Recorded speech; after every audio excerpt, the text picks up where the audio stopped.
Jawi, but I cannot write that good. And I have this painting called Apun the Contractor. Apun is the name of a China man. And he's my contractor. So I don't know how to spell Apun in Jawi. So I call my mom kat Taipei. My mom is very good in Jawi. I said, Mama, how do you spell Apun? Mama said, Alif, Ha, straight away to this, in case I forget. So it's etched there permanently in the studio. And this was like 15 years ago. 15 years ago. That's why I said it's a secret code we have. And nobody understands that except the artist. Nobody understands that. There you go again. Can I read that? These are traces, evidence of painter's movement, scribbles, thoughts, spot, smears, try and error, testing, strip, matching swatches, incidental, accidental marks, spill all over time. You never realize that you're making this. Tak sedar pun kan?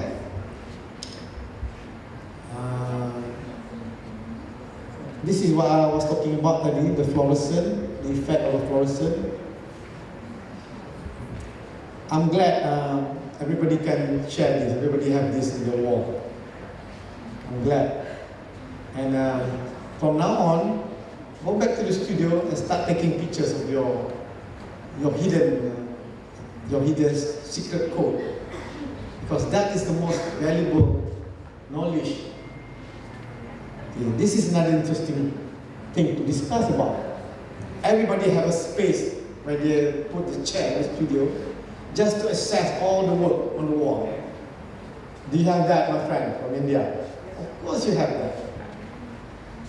And don't forget, this is a calculated space. I put this chair purposely hidden there in order for me to see 1, 2, 3, 4 painting at the same time. And at that very particular spot, I make my decision. I start to criticize my work. I make sure I can see 1, 2, 3, 4, and back and forth, back and forth, back and forth. So that act, nobody take that seriously. Nobody think about that act of making judgment. Without that act, none of your masterpiece will exist. You agree with me? Definitely you agree with me. So this is the hidden knowledge yang saya cakap tadi tu, yang tuan-tuan sebagai artis kadang-kadang terlupa ataupun tak pernah terfikir untuk dijadikan sebagai knowledge of making. That's what I meant. Stay red chair strategically placed as a calculated viewing distance to be able to view the entire work in progress. It is here the crucial, critical, judgmental, procedural decisions and negotiations are made. This is a throne, people. You're the king. This is a throne. You sit there like a king. Decide, compromise, critically challenging, critically assess your own work without any interruption, without any audience, without any critic. You yourself is the critic. So how important is that? Very, very, very important. See the distance? Oh, who can forget this? Come on. Who can forget this? I can talk days about just this pair of shoes.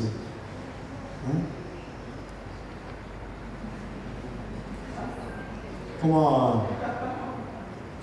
So saya panggil dia suit of armor. I have a friend from Yogyakarta visited my studio. When he saw this, oh ini pakaian kebesaran ni apa? Pakaian kebesaran ni. Can you imagine this? If I masuk dalam studio begini, I wouldn't even touch my brush. I wouldn't even touch. There's some sort of a distance. Takut, risau. But when I put this, I transform myself into another being. What being is that? Artist. So this pants ataupun whatever you call this, which you never take this seriously, is kind of a device. I call it a mnemonic device. Mnemonic means a reminder. Remind you that you're an artist. If I work like this in the studio, I'm not an artist yet. I can be somebody else nak betulkan lampu ke, pasal banyak nyamuk ke. But when you put this armor, you totally change to another person, a creative person, innovative person, person that want to make art. True kan? So, ini pakaian kebesarannya. Of course, yang saya cakap tadi tu, the little walking pony scattered all over the place. This is the anthology of the studio yang saya maksudkan tadi tu. But there's another section of the studio, which is another, I call it a paint-free zone. Paint-free zone meaning I must make sure I won't work in this space. Jangan berkarya di ruang ini. You divide into two different space. Ruang ini untuk menulis, membaca, merujuk, kadang-kadang tidur. So this I call it disinfected zone, zone yang tidak terkena cat. So I can, when I go to this space, you change the orientation of your mind a bit. Sebab dia tak ada cat, dia tak ada proses membuat di situ.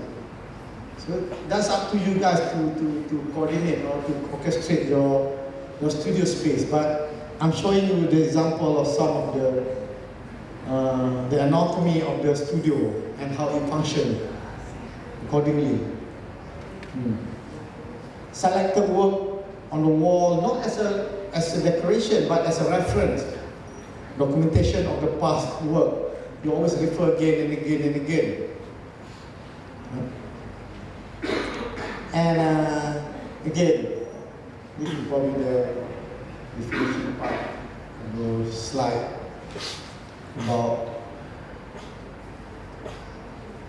artists. Okay, I'm going to skip that. I'm going to take a break and then open to the floor. Can I do that?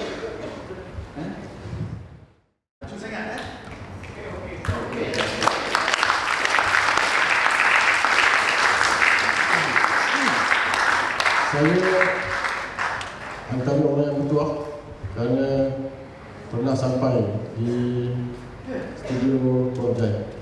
Kenal Rupa tu. Saya ingat Pak Aris urusan menyiapkan buku Pak Aris. Saya mesej Prof. Jan, kemudian dia sudi menerima kedatangan saya. Jadi dia okey, kalau kita tengok tadi kita punya talk daripada Prof. Jan berkenaan dengan studio artis, praktis studio artis sangat penting. Saya rasa ramai artis, profesional artis ada dia punya studio sendiri lah. Dekat sini siapa yang belum ada studio lagi? Profesional artis kena create lah. Kalau tak mula sekarang, bila lagi? Kalau tak besar, buat kecil kan? Kalau tak buat kecil, buat besar. Kalau tak buat sewa satu majlis, buatlah lucu-lucu mana-mana rumah tu. Jadi ada satu tempat yang khas. Jadi tempat yang Prof tunjuk tadi, semua tempat tu saya dah pergi dah. Tak besar sebenarnya, tak besar sangat, tapi ada. Saya dah lihat lah. Yang Prof tunjuk ni semua saya dah tengok. Memang wow lah. Ada satu corner yang Prof tunjuk tadi, itu pun saya dah masuk dari itu. Saya dah masuk itu. Dekat situlah Prof sign buku, kemudian serahkan kepada kami berdua lah. Saya menguntungkan, Abdullah John jealous. Okey, Prof, ada kita nak sambung lagi? Okey, kita buka soalan. Any question? Okey, okey. Kita kebanyakan kita praktis artis dan saya tak pernah sampai lagi studio Prof. Jai yang kita jemput pun dari Sabah kan. Tapi apa yang dipaparkan adalah satu catatan perjalanan. Jadi satu catatan perjalanan yang saya rasa Prof. Jai dah 30 tahun lebih pun dalam dunia ini, lebih kurang saya juga 30 tahun. Apa yang saya nak soal, bukan soal, nak lihat pandangan Prof. Jai lah. Because in this auditorium kita ada young artist, from Form 6, from college, even professional artist here. Saya nak satu modul, I think so module, satu rubrik for our young artist lah. The rubric don't have any, that's the thing. Dia tidak ada, sebab dia organic but the whole art making is so organic. Dia tidak ada tertib dia, tapi dia tidak ada sebab dia bergantung pada, it depends so much on the person, the nature of work, the character, the idiosyncrasy, the personality. It has to do with that. Macam saya bandingkan myself sama Zaki Anwar tadi. It's so hard to have some sort of order what the studio should be. Tambah sekarang ni, some designer, this is the studio. Dia bawa studio dia berkata-kata, this is the studio. Some studio in the actual space, some studio in the virtual space. I like the curiosity, Doctor. Memang betul. Can you give some form of a rubric? How do you make for a student, especially what is the determining factor to have a small space to work? What is that? Tak ada. My first studio bawah tangga, bawah tangga. But it's not the geography where it is, but the biology. Dia hidup ke tak hidup? Dia hidup tak hidup. Kalau geography dia, it can be in the apartment, it can be in Kajang, it can be in Bukit Tengku. That's geography. It can be closer to the art material shop. But whether it is a biographical space yang hidup, yang ada nyawa, yang keep on breathing and keep on growing along with you as an artist. But I like it make me think a bit. Thank you, Doctor, for your question. It make me think a bit. Can we formulate a certain form of a rubric or order or syarat tertentu untuk at least menyediakan satu simple step for artists to have a studio space. I hope so. I come up with a template here. This also probably bring myself to some example. I'm teaching final year master program, and yesterday I got the student get a mark. Everybody get a mark, and normally when the student get a mark, you know how they get a mark because everybody send you a message. Thank you for your name, thank you for A, thank you for B, thank you for everything. So one student sent me a message saying, Prof, why do I get B+? I should get A. I'm better than the rest. I come to school every day without fail. Even hari raya pun I datang. So I was driving the car very slowly. I cannot wait to stop the car to answer this question by one student who asked me, why did I dapat B+? Can I request for a reassess? Check again. I might get A, not B+. So I cannot stop. I pull my car aside. I replied to this person. Please go ahead. Request for reassess and be prepared to get B, not B+ anymore. Be prepared to get B. So you're lucky you get B+. Okay. And then he asked me why. I have to answer. I said, this is the reason why. You have a tremendous work, you have a good body of work, you attend the class every day. But the whole idea of art making, I said, is the studio. You do not utilize the studio. What this student did was, dia buat kerja di luar, outside. And he come to the studio and display his work in the studio. So the studio is like a gallery to him. Studio is like a place to display the work. And then after that he take back because he cannot say he cannot work in the studio because of the bising lah. He cannot work with the peer lah. That defeat the whole purpose. And he missed the point about making the studio alive. So he didn't get A because he doesn't have a studio, as simple as that. He doesn't have a studio. Because the studio proved to me that he works, macam kawan kita cakap, he practiced within that physical space. It's okay to work outside, but if you can bring me to your outside studio, I'm very pleased to have that. Otherwise, you get B+. Lucky dapat B+. Tidak dapat A. So the rest of the student dapat A.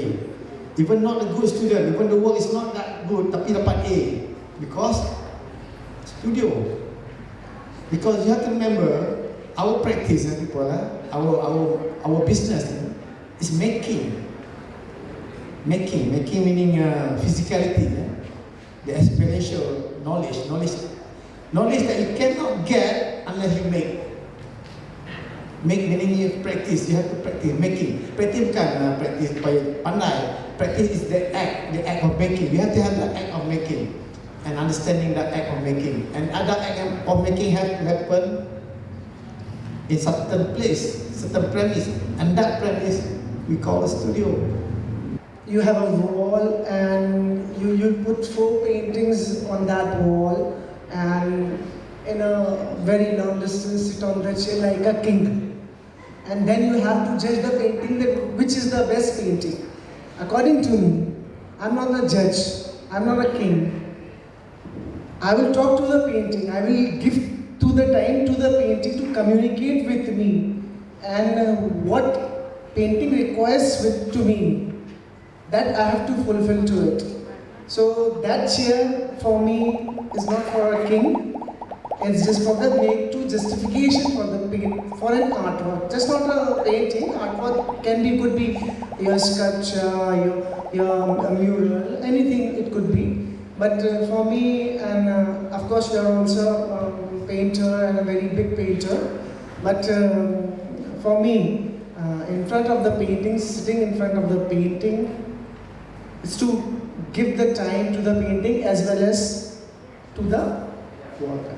So this is a little difference which I thought I should share with you and with all the youngsters, artists being mature. With 3 more artists there as well. Yeah, just now you're saying that people look at the studio and tell you that for you the journey is more important. If we follow the code of law, the material that we're dealing with, even sebelum, before the synthetic material, even the traditional material, certain color can give you certain health effect. Of course we have that. There's a rules there.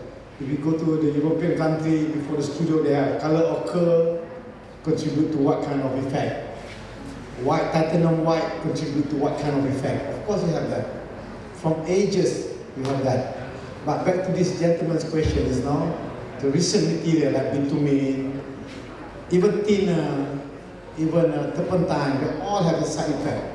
No way they don't have. So the best thing you can do, make sure your studio is very well ventilated. Jangan ada studio in the aircon. I forgot to mention that.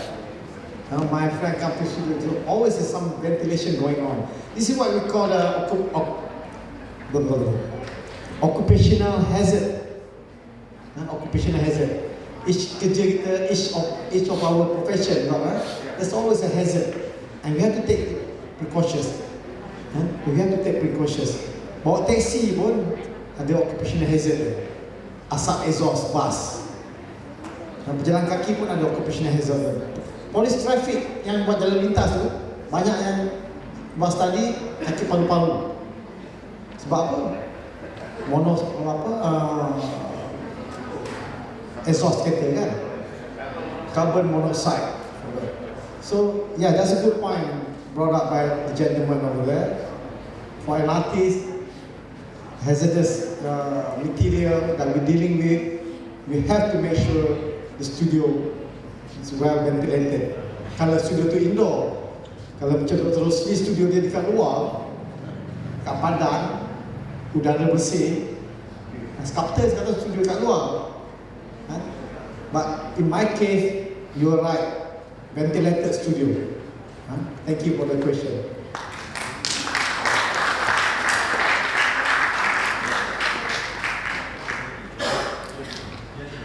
The journey. Is that a question?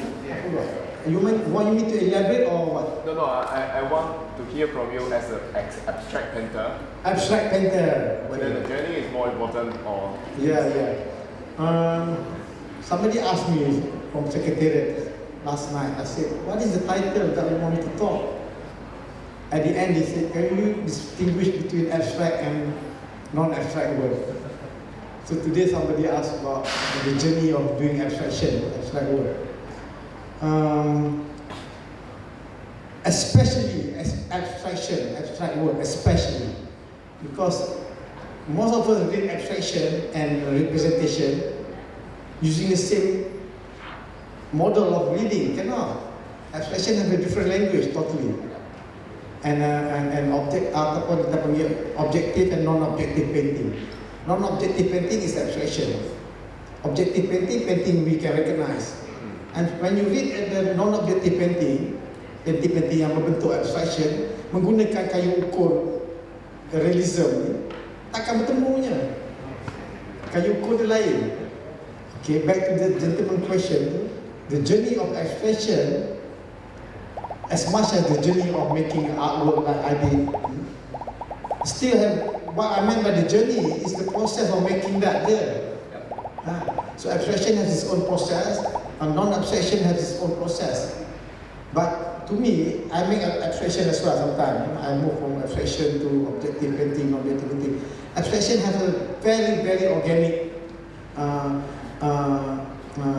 procedure. Organic procedure.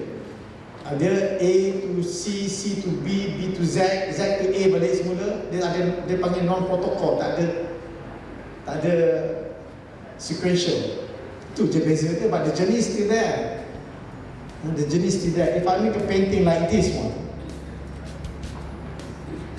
okay, this is another studio. This is latest painting. This is totally, because this is a latest work. This is about the poetry. I did not discuss with you today, but this is a poetry, a painting that represents poetry. This painting cannot stand alone without supporting element of poetry. So I paint, at the same time I have to write a poetry about this painting. So when you read this painting, when you look at this painting, you have to read the poetry. When you read the poetry, you have to look at the painting both. So that's another different phenomenon altogether. So back to this picture, the journey of making this and the journey of writing the poetry is so fascinating because it involves poetry, it involves feeling, it involves anger, puisi-puisi hidup begitu politik. Terima kasih.